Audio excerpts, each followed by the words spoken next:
Social change channel में आपका स्वागत है दोस्तों। आज मैं आपको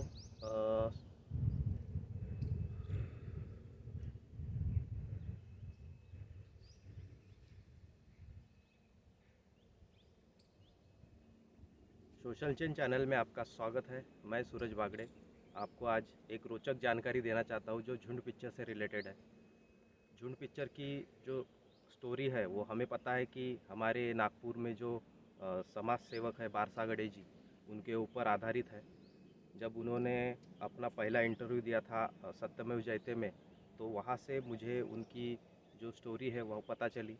फिर पता चला कि उनके ऊपर कुछ सालों बाद झुंड पिक्चर की मूवी आने वाली है, झुंड पिक्चर, और वो नागपुर में शूट होने वाली है। तो मुझे अच्छा लगा कि अगर मैं शूटिंग देख पाऊँ तो।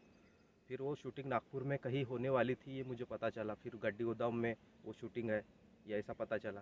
फिर कुछ दिनों बाद मुझे ऐसा किसी ने बताया कि वो कुछ शूटिंग अपने एरिया में भी होने वाली है। जैसे मैं WCL सावनेर में रहता हूँ, यहाँ कोयला की बहुत बड़ी खदानें हैं, 4-5 खदानें हैं कोयला की। तो यहाँ से ट्रेन गुजरती है कोयला जो लेके जाती है। आप पीछे देख सकते हैं, ये ट्रेन कोराडी जाती है जो कोयला ढो के लेके जाती है। तो कुछ सीन नागराज जी ने यहाँ पे किए थे। और जब मैं कॉलेज से आया तो 12 बज गए थे दोपहर के, और मुझे दोस्तों ने बताया कि कोयले के ट्रेन के पास शूटिंग चालू है। तो मैं अपना जो सामान था वो घर में रखा और सीधा बिना खाए शूटिंग देखने के लिए आया। तो हमें रास्ता नहीं मिल रहा था, तो इधर झाड़ियों से मैं गया, और पीछे साइड से ये जो दिख रहे हैं आप, तो ये पीछे का एरिया है जहाँ पे ट्रेन की शूटिंग हुई थी। और मैं देखने लगा। देखते देखते मैंने कुछ सीन रिकॉर्ड किए जो ड्रोन से वो लोग शूट कर रहे थे। जो हमारा हीरो है जब्या, जिसके लंबे लंबे बाल थे, वो पूरा कैरेक्टर में था। उसके साथ एक और लड़का था जो वो ट्रेन से कुछ कोयला फेंक रहे थे नीचे। तो वो मैंने सीन पूरा रिकॉर्ड कर लिया, और फिर इधर से भी किया। और फिर बोला चलो इसका आगे जो होगा तो आगे भी हम यहाँ से रास्ता है, वहाँ पे भी जाके मैंने सीन रिकॉर्ड किया। मैं जब्या से भी मिला, इंटरेस्टिंग बातें हुई मेरी उससे। उसी दौरान क्या हुआ कि मैं जब उसको मिला तो वो कॉलोनी में घूम रहा था छोटे बच्चे के साथ एक। मैं बोला इसको कहीं देखा है, ये अपनी झोपड़पट्टी का ही है। तो मैंने उसको देखा अच्छे से, तो बोला इसको कहीं पिक्चर विक्चर में देखा है मैंने। तो फिर मुझे समझ में आया कि ये तो अपना फैंड्री पिक्चर का हीरो है। फिर मैंने उससे बात की, तो उसने कैजुअल भी मेरे साथ बात की कि हाँ ठीक है, मैं शूटिंग करने आया हूँ। मैं बोला ठीक है, तो आपकी साथ फ़ोटो वोटो ले सकते हैं क्या? तो वो बोले नहीं, अगर हम आपके साथ फ़ोटो लेंगे तो हमारे जो पिक्चर का लुक है वो रिवील हो जाएगा, और फिर हमको अन्ना जो है वो डांटेंगे। तो बोला आप तो ऐसे ही घूम रहे हो। तो बोले हमको कोई पहचानता नहीं, इसलिए हम यहाँ पे घूम रहे हैं। फिर मैंने उनको उनके साथ उनके बस तक वापस गया। फिर वहाँ से वो लोग कहाँ जाने वाले हैं पूछा, तो वो बोले यहाँ से एक गांव है, बोले वहाँ जाने वाले आधा सा। तो फिर मैं भी वहाँ चलते गया। तो रास्ते में मुझे नागराज जी मिले, तो मैंने अपना मोबाइल निकाला और उनकी शूटिंग करने लग गया। तभी नागराज जी ने ऐसे ऐसे करके अपने बाउंसर को बताया, और वो बाउंसर ने मेरा मोबाइल छीना, और उसमें से मेरे पूरे जितने भी शूटिंग किए गए सीन थे वो पूरे डिलीट कर दिए। अब मैं बोला ऐसा क्यों कर रहे हो आप डिलीट? क्योंकि हमारे एरिया में आए हो तो मुझे कुछ तो शूटिंग करने का भाग्य प्राप्त होना चाहिए। तो वो बोले ऐसे पिक्चर के जो सीन है वो रिवील नहीं किए जा सकते। आज 2 साल हो गए दोस्तों।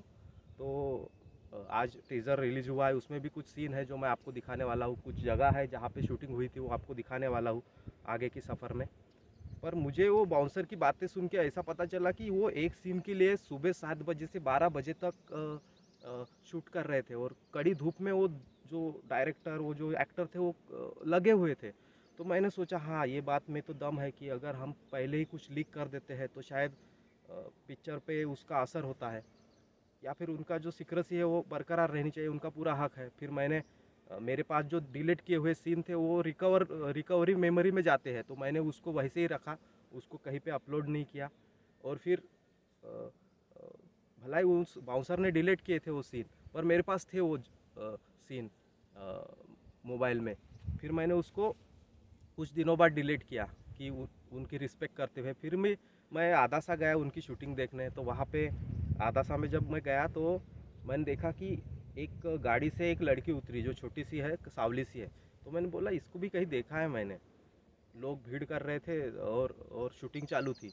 तो वहाँ पे वो उतरती है, और वहाँ पे एक सीन था जो नागराज जी ने हमारे आदासा के जो बस स्टॉप है वहाँ से आर्ची का सीन कैप्चर किया था। बोला ये जब मैंने अभी टीज़र देखा तो उसमें वो आर्ची दिखी मुझे। मैं बोला अच्छा, मैंने उस आर्ची को देखा था तब, जिसका क्रेज़ पूरे महाराष्ट्र में था।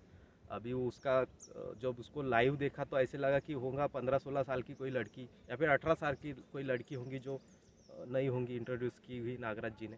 पर पता चला वो तो आर्ची थी। और फिर मेरा लाइफ का अच्छा एक मोमेंट था ये, जो मैं शूटिंग देख पाया। मैं जब्या से मिला, जब्या के जो छोटा लड़का था जो लंबे बालों का, उससे मिला, मैं उससे बातचीत की तो ऐसा लगा नहीं कि एक्टर्स है, वो फुल कैरेक्टर्स है। वो कोई सिंथेटिक ऐसे कृत्रिम किए गए किसी को ऐसे करते हैं ना हम कि हाँ भाई आप ये कैरेक्टर कर लो, पर नहीं, वो खुद ही कैरेक्टर है। जो नागराज जी की खासियत है वो कैरेक्टर के हिसाब से एक्टिंग कराते हैं। और पूरी मेहनत थी, मैंने दिन भर उनके साथ शूटिंग देखा तो पता चला जब पिक्चर बनाते हैं हम या फिर कोई भी आर्ट क्रिएटर कुछ आर्ट क्रिएट करता है और वो लोगों को पसंद क्यों आती है, क्योंकि उसके पीछे जो मेहनत होती है वो मेहनत सराहनीय होती है, जो आंखों से मैं देख पाया। और नागराज जी खुद बोलते हैं कि अगर मेरे गांव में शूटिंग होती तो मैं भी पागल जैसे दिन भर उन शूटिंग देखने के लिए व्यस्त रहता। और वैसे ही मेरा नेचुरल फीलिंग था कि मुझे भी शूटिंग देखना था। फिर मैं उनके साथ जहाँ जहाँ वो जाते थे वहाँ वहाँ दूर दूर से देखने शूटिंग गया। और फिर मुझे भी अच्छा अनुभव आया कि कैसे कंट्रोल किया जाता है क्राउड को, क्योंकि कहीं कहीं जगह बहुत क्राउड जमा हो जाता है। कैसे कुछ सीन लीक नहीं होना चाहिए, इसलिए बाउंसर की मदद लिए जाते हैं, कैसे चौकन्ना रह सकते हैं। तो ये कुछ अनुभव था मेरा जो मैंने आपके साथ शेयर किया। अगर आपको झुंड पिक्चर से रिलेटेड मेरी ये डॉक्यूमेंट्री अच्छी लगती है तो मुझे आप कमेंट कीजिए, शेयर कीजिए और चैनल को सब्सक्राइब कीजिए। धन्यवाद।